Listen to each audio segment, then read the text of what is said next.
หมอครับสวัสดีครับอาจารย์ครับหมอว่างหมอเนาะว่างเลยอาจารย์เงินพอดีผมเดี๋ยวเอาของตั้งแดนให้สนอกมันออกไหมวาดเขาเนาะอาจารย์วาดเนี่ยเขาอยู่หมอเขาอยู่ครับเขาจะได้เพื่ออาจารย์ท่านเป็นFCเพิ่นเอาไปจับไปบ่ายมันก็อาจจะมีโศกอยู่ดอกครับเขาเนาะอาจารย์เนาะเขาอยู่ได้หมอฮะมื้อนี้ก็คือว่าจะเขาคือเก่ากันล่ะเขาดีนะอาจารย์ว่าเขาจะได้เพื่ออาจารย์จำได้ปะนั้นกำลังเขากะ FC กะปีหน้าถึงเจอเด้อครับผมเนี่ยถ้าช่วงหลังๆมันก็บ่ค่อยเข้าต่อเนื่องเนาะเขาก็รุดเนาะครับผมนี่คาดว่าจะเข้าอีกเป็นงวดที่3คือว่าครับแต่เจ้าตัวเลขมันคือบ่หนีล่ะหมอมันโมเมนต์มันสิอยู่กับจีบ่เลขบ่เดินได้ยังนี่ผมเบิ่งแล้วครับผมตามทำลายเนาะครับผมหมออัดเสียงแล้วบ่นี่อัดแล้วครับผมบ่สวัสดีเด้อคุณพ่อคุณแม่ FC ทุกคนก็ได้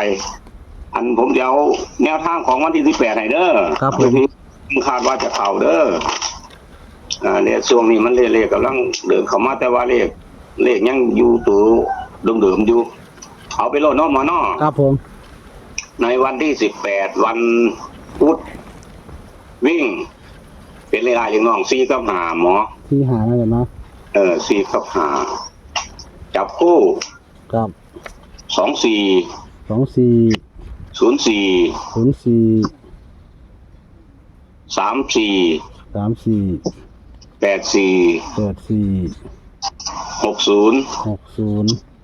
30ครับนี่ละ6ชุดนี่ละหมอครับอันเอาตัวกันจังน้อยเนี่ยผมอยากเบิ่นเพราะว่า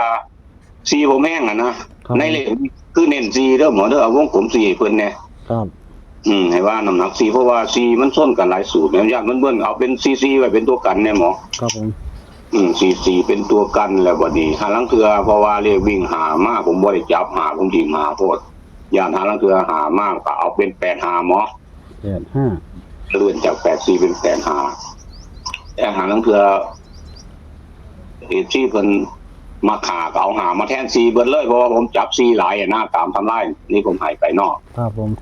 ตัวกันกับซีกับ85วันนี้เอาเลข3ตัวเนี่ยหมอ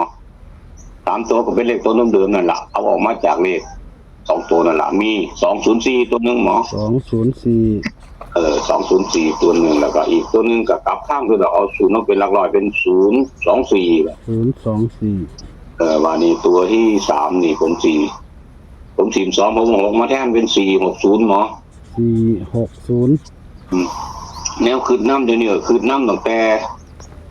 80กับ70ครับผมให้ไปมันก็จะหลายไปหาน้ำหมอครับก็ซุ่มนั่งกับเป็นตัวล่องๆไปดอกแต่ว่าขันรู้ซุ่มนี่ก็สิไปหันละคาดว่าเอาของฝากจากตัวนึงแน่หมอครับของฝากนี่เป็นเลข4ตัวเด้อหมอเด้อบนล่างอยู่นำกันกับเพิ่นนั่นล่ะมี8024หมอ8024เลขครบหลักบนล่างอยู่นำกันนั่นล่ะมันก็ผมก็เคยเฮ็ดไว้แต่กี้มันเคยถืออยู่ได้หมอครับผมตัวนี่เคยถืออยู่แต่ก็บ่อยดอกห่างๆอันนี้เป็นของฝากกับเพิ่นบ่เจ้ากับเพิ่นถิ่มไปซะครับผมทั้งเบิดทั้งมวลเท่านี้ล่ะหมอทวนๆมึงดูครับผมอาจารย์ให้วิ่งหา4กับ5เนาะ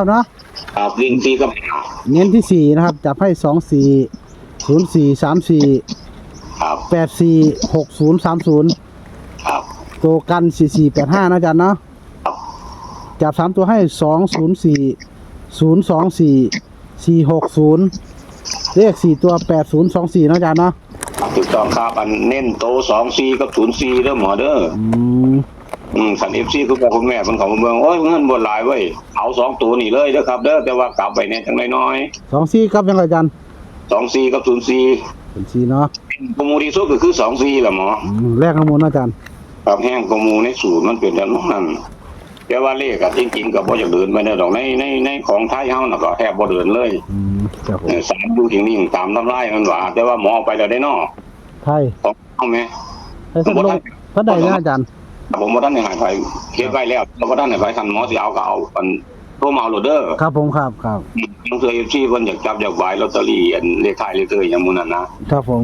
อาจจะเข้าอีกละของไทยเฮาก็ได้ครับผมตามทำลายสูตรมันเป็นแหมครับผมขอดีนะอาจารย์เนาะครับทั้งหมดทั้งมวลตรงนี้ล่ะหมอขอบคุณนะครับอาจารย์ที่แบ่งปันหน่อยสิครับผม คุณพ่อคุณที่ผู้เขามาเบิ่งกะขอให้โชคดีในวันที่18นี่ล่ะร่ำรวยทุกคนสวัสดีครับขอให้โชคดีครับสวัสดีครับ สวัสดีครับ